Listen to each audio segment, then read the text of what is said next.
আসসালামু আলাইকুম এভরিওয়ান। আশা করছি সবাই ভালো আছেন। তো বেসিক ভিউ থেকে ভূগোল ও নৈতিকতা এই ২ টা সাবজেক্ট শেষ করলাম এই বই থেকে। তো যেকোনো বই একটা বই ভালো করে পড়ার পর যদি কয়েকবার রিভিশন দেওয়া যায়, তাহলে আসলে পর্যাপ্ত ভুল হওয়ার একটা সম্ভাবনা কমে যায়।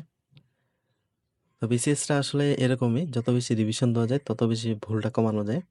আর ভুলটা কমে গেলেই আসলে প্রিলিতে পাস করার সম্ভাবনাটা একটু বেড়ে যায়। তো আমার কাছে বেসিক ভিউটা ছিল প্লাস জর্জেটাও ছিল। তারপরে নৈতিকতার জন্য ইউনিক ছিল। তো যেকোনো একটা বই পড়লেই আসলে হয়। তো আমি এখানে যেহেতু বিষয়গুলো একটু সাজানো গুছানো আছে, তার জন্য বেসিক ভিউ থেকে পড়লাম। যেহেতু বইটা ছিল ৪৫তম তে কিনা। আজকে ভূগোল থেকে ৫ম অধ্যায়টা পড়লাম। আর হচ্ছে নৈতিকতা থেকে যেই অল্প একটু পড়া বাকি ছিল ওইটা কমপ্লিট করলাম। আজকে ভূগোল এবং নৈতিকতা বইটা শেষ করলাম। তো আজকে ভূগোল এবং নৈতিকতা থেকে কি পড়লাম এটা একটু এখন দেখব। ভূগোল থেকে আজকে ৫ম অধ্যায়টা পড়লাম, বাংলাদেশের প্রাকৃতিক দুর্যোগ ও ব্যবস্থাপনা। তো এখানে ১ম এ কিছু প্রিভিয়াস প্রশ্ন দেওয়া আছে, যেগুলো একটু ভালো করে পড়লাম। ভূগোল এবং নৈতিকতাতে আসলে প্রিভিয়াস প্রশ্ন থেকেই মোটামুটি ৩-৪ টার মতো কমন পাওয়া যায়।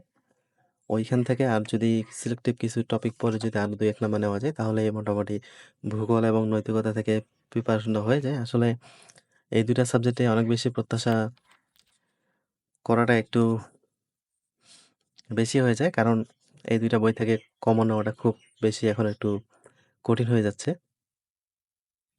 তো আজকে যে বিষয়গুলো পড়লাম সেটা হচ্ছে দুর্যোগ।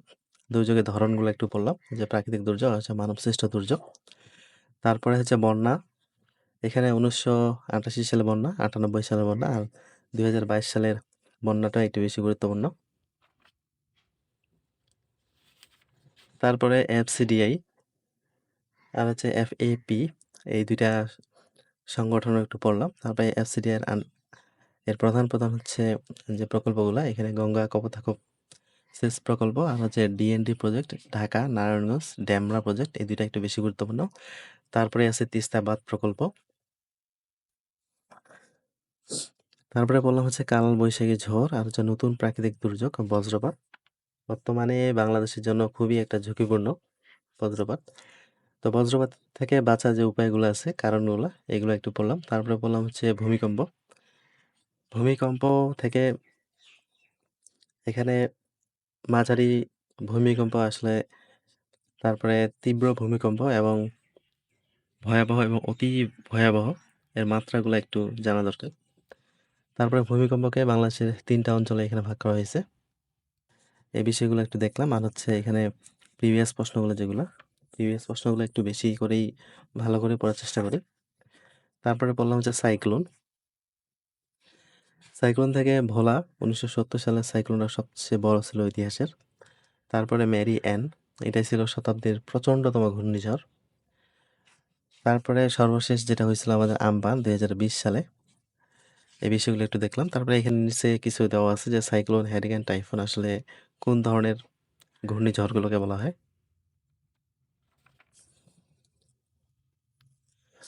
এরপরে পড়লাম হচ্ছে সমুদ্রবন্দর সতর্ক সংকেত হচ্ছে ১১টা, নদীবন্দর হচ্ছে ৪টা।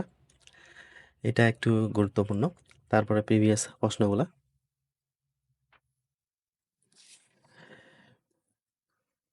এরপরে বললাম হচ্ছে দুর্যোগ ব্যবস্থাপনা। দুর্যোগ ব্যবস্থাপনা থেকে এখানে উদ্দেশ্য ৩টা, চক্র আর হচ্ছে মুখ্য উপাদান ৩টি। এগুলো খুবই গুরুত্বপূর্ণ। তারপরে হচ্ছে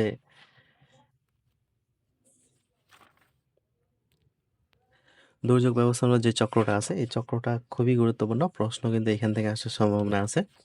তো এখানে প্রতিরোধ আর হচ্ছে প্রশমন, এই ২ টা হচ্ছে সবচেয়ে বেশি গুরুত্বপূর্ণ। বাকিগুলো একটু ভালো করে পড়তে হবে। কারণ এই ছকটা থেকে প্রশ্ন আসার সম্ভাবনা প্রবল। এরপরে আবহাওয়া ও জলবায়ু সম্পর্কিত প্রতিষ্ঠান, আবহাওয়া অধিদপ্তর আর হচ্ছে মহাকাশ গবেষণা সংস্থা। এই ২ টা মোটামুটি ভালো করে পড়লাম। তারপরে এই ২ টা রিলেটেড এখানে প্রিভিয়াস প্রশ্ন দেওয়া আছে যথেষ্ট। এগুলো একটু পড়লাম।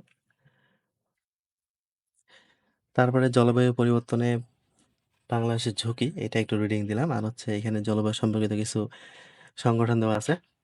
যেমন বিসিসি, এসএপি, তারপর হচ্ছে এনএপি, বঙ্গদ্বীপ পরিকল্পনা, বদ্বীপ পরিকল্পনা ২১০০, ডেটা প্ল্যান ২১০০ যেটা। তো এখানে বদ্বীপ পরিকল্পনা হটস্পট আর হচ্ছে নির্দিষ্ট অভীষ্ট, এই ৬টা একটু জানা দরকার। তারপরে এখানে জলবায়ু পরিবর্তন মোকাবিলায় আন্তর্জাতিক যে পদক্ষেপগুলো আছে, এখানে UNDAC, তারপরে UNDARR, এই সংগঠনগুলো একটু পড়ে রাখতে হবে, কারণ এখান থেকে কিন্তু প্রশ্ন আসে। যেমন সেন্দাই ফ্রেমওয়ার্ক, এখান থেকে কিন্তু প্রশ্ন ছিল বিগত পরীক্ষাতে। তারপরে টেকসই উন্নয়নে SDG ও বাংলাদেশ, ওখানে ৩টা অভীষ্ট আছে, যেমন ১৩, ১৪, ১৫। তো মোটামুটি পঞ্চম অধ্যায় থেকে এই বিষয়গুলো আজকে পড়লাম। তারপরে প্রিভিয়াস প্রশ্নগুলো পড়লাম। ভূগোলটা আজকে শেষ হইলো। নৈতিকতা ও সুশাসন আজকে অল্প একটু পড়া বাকি ছিল। নীতিবিদ্যা ও নৈতিকতা, এখানে প্রথমে অনেকগুলো প্রিভিয়াস প্রশ্ন আছে যেগুলা খুবই গুরুত্বপূর্ণ, কারণ নৈতিকতা থেকে প্রিভিয়াস প্রশ্ন ৩-৪টা হুবহু কমন থাকে, কোনো রকম চেঞ্জ করে না। যদি ব্যাখ্যা বিশ্লেষণ নাও পড়া যায় তাও ৩-৪টা কমন পাওয়া যায়। তবে এই বিষয়টাতে ব্যাখ্যা বিশ্লেষণ সবচেয়ে বেশি গুরুত্বপূর্ণ, কারণ যে প্রশ্নগুলো আছে ওই প্রশ্নগুলোর ব্যাখ্যা থেকেও প্রশ্ন আসতে পারে।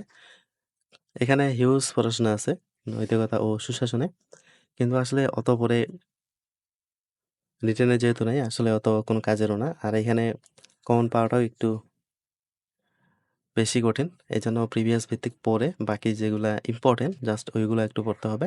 ওইখান থেকেই যদি ৫-৭ নাম্বারের মতো কমন পাওয়া যায় তাহলেই বেটার। তো প্রথমে বিগত সালের প্রশ্নগুলো পড়লাম।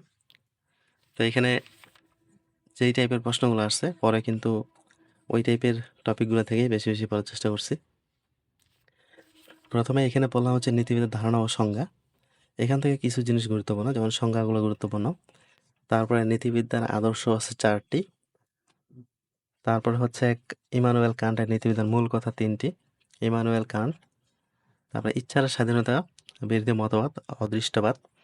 তো এই টাইপের কিছু প্রশ্ন আর হচ্ছে প্রিভিয়াস প্রশ্নগুলো খুবই গুরুত্বপূর্ণ। যে কোনো টপিকের প্রিভিয়াস প্রশ্নগুলা পড়তে হবে অন্তত, যদি ওই টপিকটা না পড়া যায়।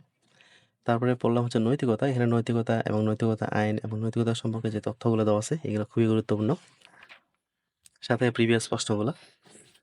বিশ্বের উল্লেখযোগ্য কয়েকজন দার্শনিক, এই বিষয়টা, এই টপিকটা গুরুত্বপূর্ণ। এখানে Karl Marx, Bertrand Russell, Gobinda Chandra Dev, Sardar ফজ সর্দার ফজলুল করিম, আরুজালি মাতব্বর, এদের সম্পর্কে একটু পড়াশোনা করতে হবে।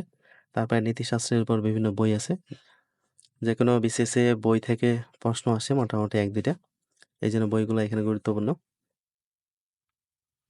এখানে কিছু প্রিভিয়াস প্রশ্ন আছে যেগুলো বেশি গুরুত্বপূর্ণ, এগুলো একটু পড়লাম।